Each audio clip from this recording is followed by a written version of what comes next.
야 헬마의 짝꿍도 지금 욕 바가지로 먹고 있고 봉지욱 짝꿍은 지금 진짜 심각합니다 상황이. 야 이거 참 사실은 굉장히 저는 안타깝죠. 네. 네, 이런 상황이 안 생겼어야 되는데 네, 맞아요. 안타깝고 팩트입니까? 아니면 음모설입니까? 장인수 기자의 공소 취소 거래 의혹 그리고 민주당의 전격 고발 사태 지금부터 파헤쳐 드립니다. 그보다는 조금 가볍게 혹은 뭐 그보다는 조금 게이트키핑을 좀 낮추고 방송할 수 있는 자유로움은 있거든요. 근데 뭐 아시겠습니다만 사실 김어준의 뉴스공장 같은 경우는 이미 청와대 출입 기자를 보유하고 있는 이제 공식 언론사고요. 네. 뭐 이제 그 중에서도 간판 프로그램인 뭐 겸손공장 같은 경우는 이 체급에 맞는 혹은 역할에 맞는 수준의 게이트키핑이 조금 더 이루어지는 게 맞지 않느냐 이번 일을 계기로 뭐 그런 정도의 어떤 계기가 만들어졌으면 좋겠는 점이 하나 있고. 장인수 기자 저는 개인적으로는 전혀 모르는 분이지만 그래도 이제 기자로서 이제 활동을 한다면 이제 독립해서 혼자 데스킹까지 다 해야 되는 상황이잖아요. 저희도 방송 만들 때 그런 고민을 많이 하거든요. 뭐 사장남천동이나 이런 데서도 밭글 같은 거 재밌는 거 있으면 이제 소개해주기도 하고 뭐 이를테면 이제 뜬 소문 같은 것들도 어느 정도 검증을 거쳐서 소개를 하기도 합니다. 근데 이제 그 뜬 소문의 수준이 어느 정도냐, 파괴력이 어느 정도냐, 정치적 의미가 어느 정도냐는 항상 생각을 해서 이제 하거든요. 그냥 재미로 소화할 수 있는 정도라면 그냥 웃고 떠들면서 넘어가는 이야기가 되고 그보다는 정치적 파급력이 클 수 있다. 그리고 이걸 던졌을 때 발생할 수 있는 후과가 크다고 하면 당연히 게이트키핑을 하죠. 그리고 크로스 체크를 하고 이게 그냥 단순 밖글 수준의 문제인 건지 보도가 나올 건지 조만간 어느 그 보도국을 통해서 이게 검증 거쳐가지고 나올 보도인 건지 저도 다 취재해서 합니다. 밖글이 들어오게 되면 이거 어디 쪽에서 지금 도는 것 같다. 어느 매체에서 준비하고 있는 것 같다. 어느 기자가 이거 쥐고 있다. 사실 다 알거든요. 네. 그 단독 보도라는 게 진짜 생단독은 거의 없어요.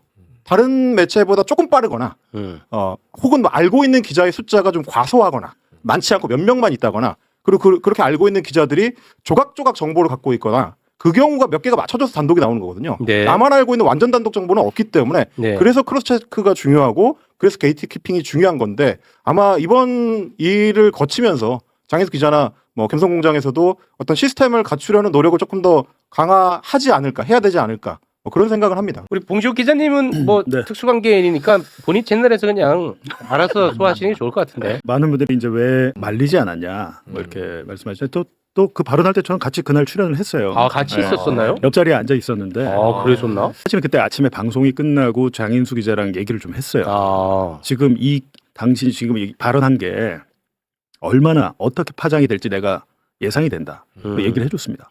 그대로 됐어요. 일단 조선이 쓴다. 조선이 쓴다. 공천 취소와 검찰 수사권 거래설로 나올 거다. 근데 진짜 그렇게 바로 나왔어요. 네. 근데 나왔는데 일단은 뭐 많은 분들이 비판하는데 제가 개인적인 뭐 친분있는 장인수 기자 뭐 그 비판도 맞는 얘기예요. 맞는 네. 얘기인데 정부 고위 관계자 제가 그 얘기는 했습니다. 그날 밤에 또 방송을 하겠다고 하길래 정부 고위 관계자가 누군지는 밝혀야 된다.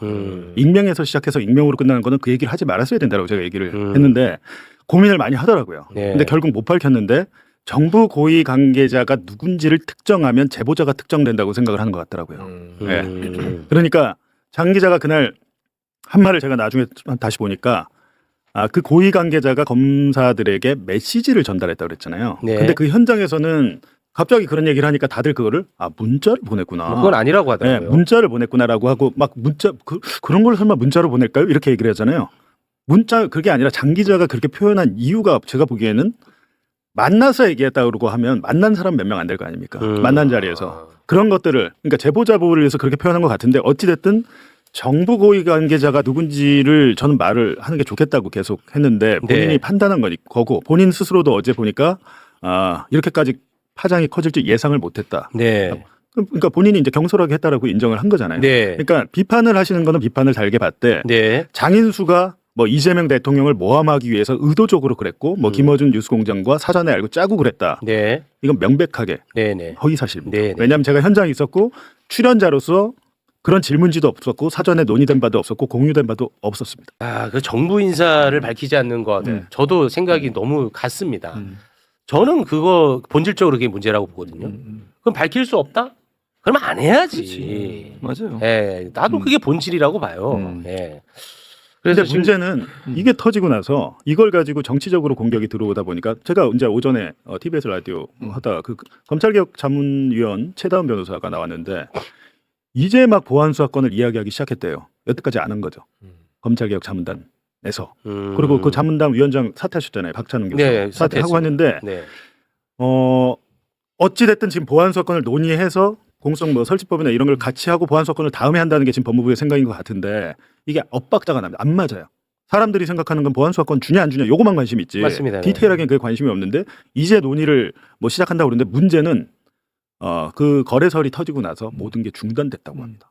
이게 더 문제죠, 사실은. 이게 어찌됐든 논의가 돼가지고 합의가 돼서 어떻게 처리가 돼야 될 텐데 그거랑 무슨 관련 있어요? 위원장님 사퇴하셨죠. 네. 그리고 갑자기 그게 터지니까 다들 이게 뭐야 이러고 있는 거죠, 거기도. 그러니까 굉장히 혼돈 속에 있다. 그거는 자문단 무슨 내도. 관련 있어? 그거는 너무 말도 안 된다. 근데 대중들은 모든 걸 다 그렇게 깊게 보고 판단하시는 분도 있지만 그렇지 않은 분들도 있기 때문에 분위기가 침체되는 건 마찬가지고 말씀하셨던 것처럼 당장에 이제 민주당의 이제 공치 모임과 관련해 가지고도 또 이제 여러 가지 비판이 나오고 앞으로 거기서 하는 어떤 결정이나 논의들이 다 이제 좀 이상하게 좀 받아들일 수 있는 그런 위험과 우려가 생겼다는 그런 걱정이 있는 거죠. 이게 가장 큰 문제는 뭐냐면요. 지금 국정조사를 하잖아요. 3월 말부터. 4월부터 지금 하겠다고. 7개 사건에 대해서. 네, 근데 네. 4개가 이재명 대통령 사건인데 네. 조작 제가 수사 계속 의혹. 말씀드리지만 대북 송금 사건은 이 정도 증거 나오면 공소 취소해야 되는데 네. 이런 논란이 터져버리니까 지금 하기가 어려운 상황이 됐고 지금 정성호 장관이 보니까 도어 스태핑에서 개별 사건에 대해서 할 그런 생각이 생각도 없다. 없다라고 말. 네. 이게 완전히 좀 그러니까 국정조사를 해서 거기서 만약에 증인이 제가 오늘 그 말씀 드리려고 온 겁니다. 불법 조작 수사 증거와 증인이 나오면 검찰이 여태까지 별로 하지 않았다고 해서 공소 취소하는 게 어렵습니까? 나는 그게 이해가 안 가요. 재판부도 공소기각 네. 잘 안 해요. 근데 하잖아요. 아니, 그러니까 저는 네. 진짜 그게 본질적으로 궁금증이에요. 그래서 어제 그것도 법무부 관계자한테 네. 물어봤었거든요. 네. 근데 저는 아무튼 그 의문점이 해결이 안 됩니다. 아니 그러니까 이제 문제는 아까 얘기했던 거예요. 장인수 기자가 조금만 주의해서 생각해서 했다면 이런 얘기를 안 했다면 이런 문제가 발생하지 않았을 수도 있다는 거죠. 그게 파장이 커져가지고 국민의힘이 공격을 해야 되고 이러니까 어떤 행동을 해도 이제 그것과 연관시켜서 얘기를 할 거예요. 그러니까 좀 더 심각하게 신중하게 접근했으면 네. 이런 문제가 안 될 문제를 너무 성급하게 하다 보니까 이런 문제가 발생한 거예요. 장인수 기자가 던진 폭탄 한 방이 민주당의 역공으로 새로운 국면을 맞았는데요. 정부 고위 관계자가 검찰에 은밀한 신호를 보냈다는 의혹.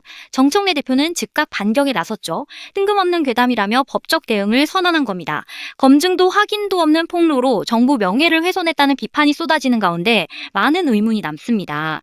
권력의 심장부를 겨냥한 이 주장들이 목숨 걸고 나선 진짜 폭로인지 전국을 뒤흔들려는 무리수였는지 그 답은 이제 수사기관이 냉정하게 가려낼 겁니다. 진실은 버티지만 거짓은 반드시 부메랑이 됩니다. 구독과 좋아요는 이 영상을